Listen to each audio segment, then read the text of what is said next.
All right, we're live.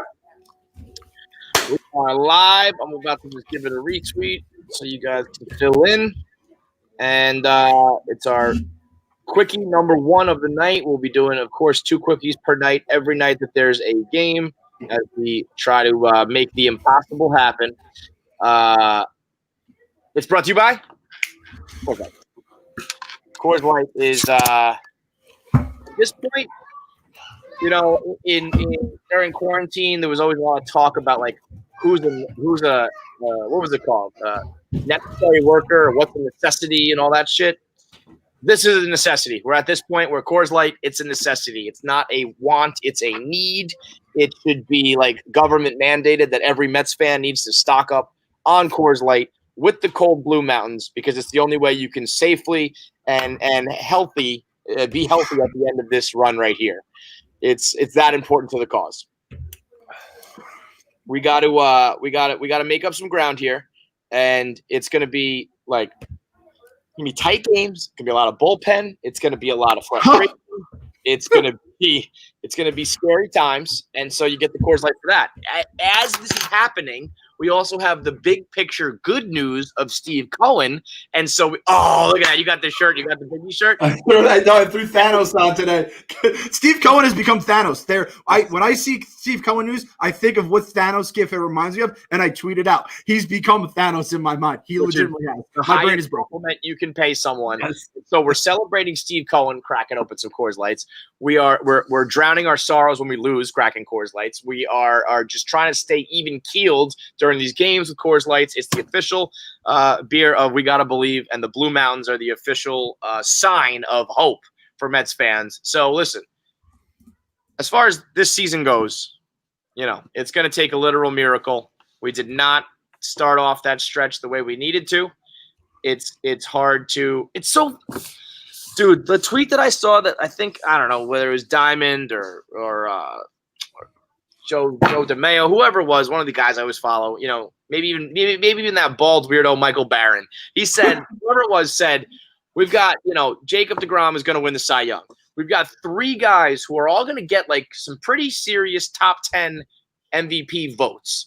We've got a bullpen, while not good, is very deep with like many options that you would have thought at some point this year something would have stuck against the wall. And like all of that is enough to have a contender. I'm not saying that's perfect because the bullpen is bad and the back end of the rotation is terrible. So I'm not saying we should be like the best team in the league, but we shouldn't be on the outside looking in. And it's so frustrating that somehow that combination of pieces didn't amount to at least a contender. And it's super frustrating that current, now deceased ownership and Brody couldn't say, you give me a Cy Young winner, you give me 3 like top 10 MVP guys and a couple bullpen arms, and I will give you some other pieces. I will make the rest happen. It's so frustrating that couldn't equate to like, again, I'm not saying we got to win the World Series. That team should have been like, we will be in the playoffs. We know we're making the playoffs. It's just a matter of how far we go. And instead, we are the furthest thing from that. There's nothing but uncertainty, and I'm in Kunsalina. I shouldn't have to be in Kunsalina with this lineup and this team. The not making 16-team playoff is that's what I mean. Half the league is making the playoffs, and the team that we put together should be good enough to do that, and we're probably not even going to be close. It's harder to miss the Major League Baseball playoffs this year than it is to make it. Think about that, and we are going to do it at this point. Man. I was reading Newsday this morning. This guy Anthony Ryber, because like now all the beat reporters are coming out and get to say whatever they want because they were out at the door. So he started in 2003, and when he got on, some like old hat guy was like, "Oh man, I feel bad for you," and he's like, "Why?" And he's like, "The team looks good," and he says, "This team will never win as long as that's the owners." Yep. Like, and over the course of this entire time, they've made the playoffs 3 times since 2002, and over the course of that time, the Cubs made it 7 times. The Red Sox made it 10, the Dodgers made it 11, and the Yankees made it 13. It's pathetic, man. And then the years they do make it, usually it's what's funny about the Mets is like when they make it, they're usually like, and I'm not going to count 16. Does that 3 years counts the 16? Yeah, they like backdoored it. So really, it's just 06 and 15. But 99, they were right there. If it wasn't for Ball 4 Rogers, 2000, they go to the World Series. 06, they were a juggernaut that should have been there. 15, they go to the World Series. Usually when they make it, they make noise. But the fact that they can't increase that frequency over that course of time when like literally every other major market team did that but you know what? It's over. It's over. It's over. It's Vince over. Carter, that bitch. Vince Carter, that bitch. We made it. We fucking made it. We've got our shirts on sale right now.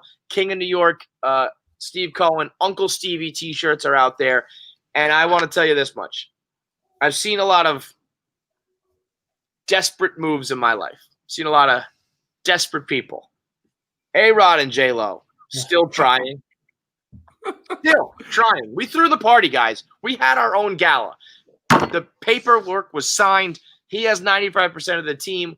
We got to wait for the formality of the owners approving it. It's over. You lose. Good day, sir. Stop. And by the way, people sort of took it seriously, being like, well, wait a minute. They said they would match his offer if they're given the opportunity. Why wouldn't you bid that much during the fucking bidding process, you assholes? You probably could have won it if you were willing to go to 2.5. Why wait till it's too late? Maybe you know what it is? And this is why I know that we were right all along. It's a classic Wilpon move. That's a smoke and mirrors move. Like, we would have spent the money if we could have. Oh, we were in on that free agent, but he didn't want us. No. You were never willing to pay the money. You just want to make it seem like you were.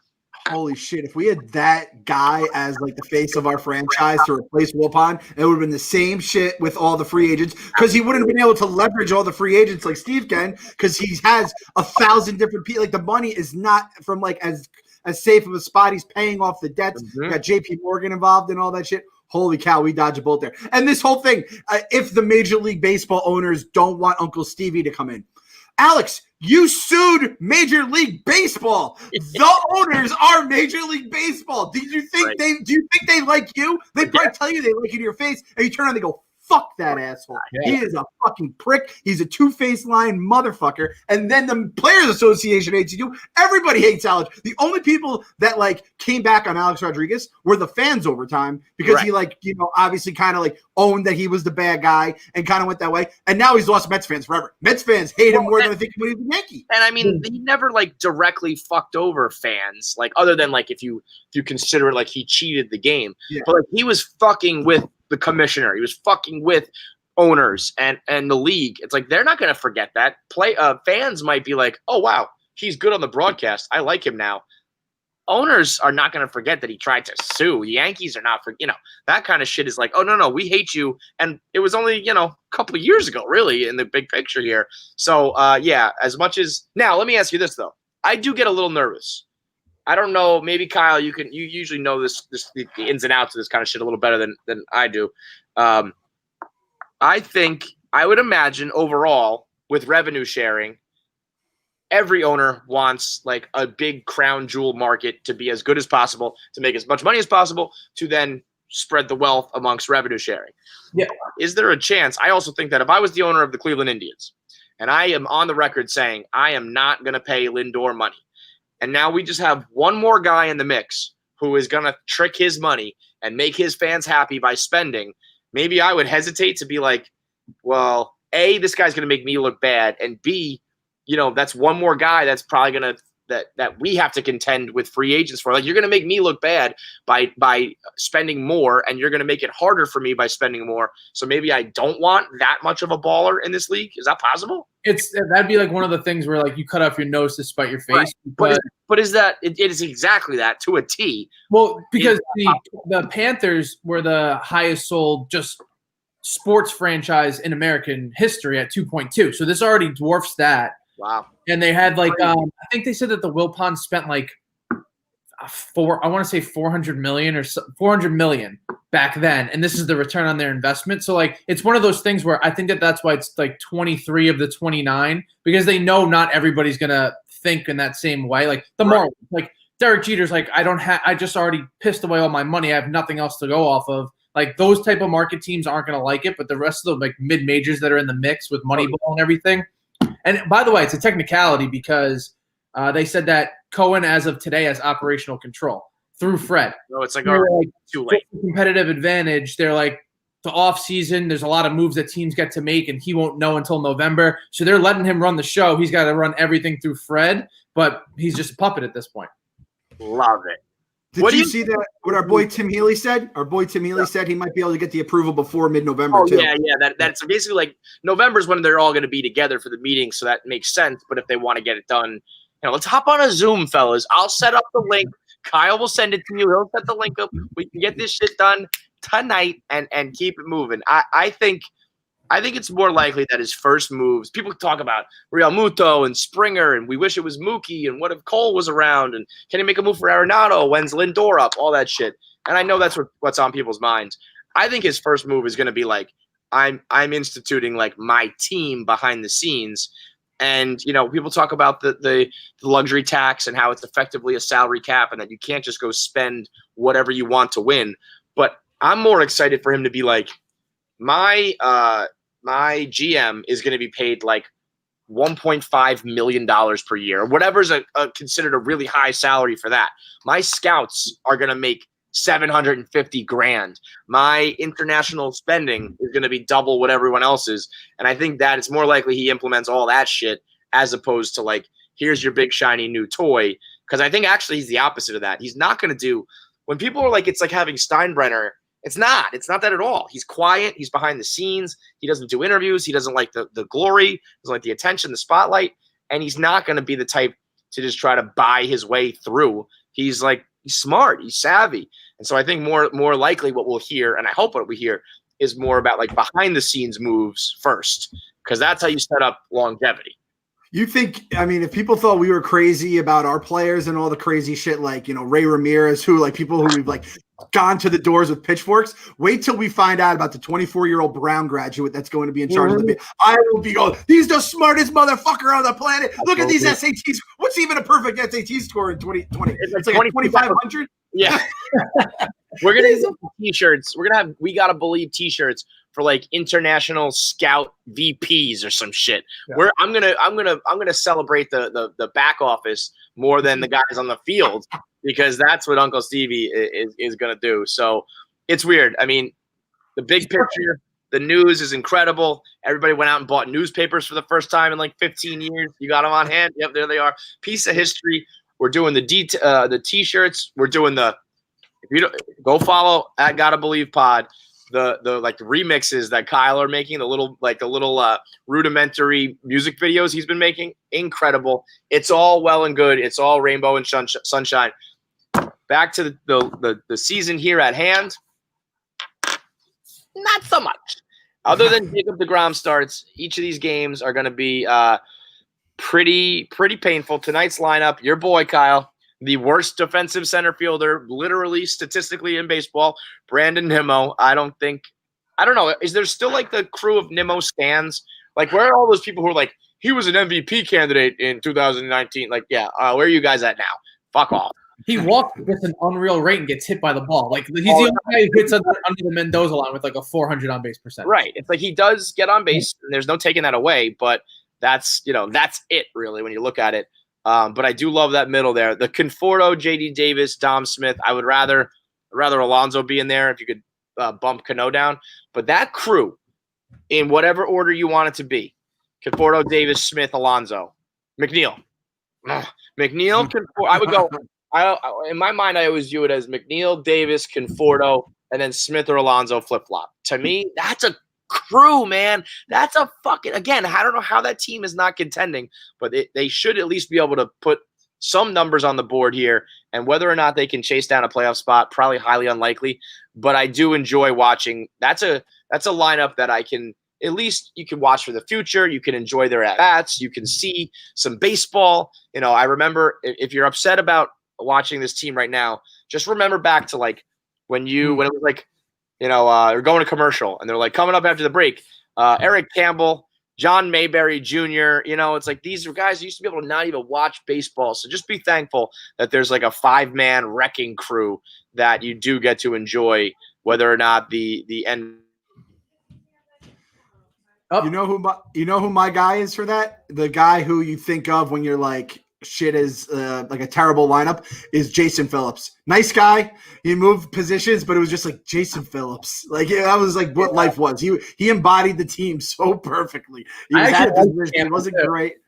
You like Campbell? Oh, I hate it. Eric Campbell might be my least favorite Met. He was like the epitome of like the low back then. Campbell too, baby. He was like the prototypical like journeyman who once he left the Mets completely disappeared from the game. Like that was every guy that we would trot out there. And for it to be like, I saw shout out to Miss Met. She was like, it's not that Brandon Nimmo's the worst center fielder. It's that the Mets are the best at playing people out of position. And I'm like, you're not wrong. He's not a center fielder, and he's been playing there all season. Right. So. Well, I mean, it's a combination. Brandon Nimmo's tough too, but it is like the player plus the organization is tough.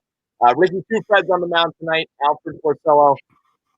Like I said last time, last time we saw him, 4 hits and 5 pitches, and this is where it gets tough to make up ground in a playoff race. If you get that version of Porcello multiple times in a row, you are in trouble. So I think we'll very quickly, in a matter of minutes, the game starts, and he'll take the mound, and I think we'll know whether we are in for a Consolana night or a fake, we're going to make it for a playoff night.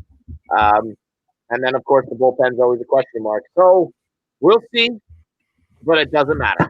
This game and the rest of the 14 or 15 remaining ultimately don't matter. What matters is next year and the following season and the following season and the dynasty that is about to begin because of Stephen A. What does the A stand for? Does anybody know? I tried to Google it, try to find it. Nope. $100. I will give $100. I will Venmo you immediately if you can find out what the A means. And I need proof. I need to know it's real. But my searches, which included like 2 Google searches and 1 Wikipedia search, the A is just A. If you can tell me what that name means, because I'll slap it on a T-shirt so fucking fast with an end will spin. Let me know what the A stands for, and I'll give you $100 tonight. Let me know. I'm putting my guess in right now. I'm putting my guess in right tonight's second quickie. Okay, I like that. I'm putting my guess in right now. Allard, Allard. That seems like a weird ass rich person name that he would have. Isn't there like Allard Baird or something like that? Was like a GM.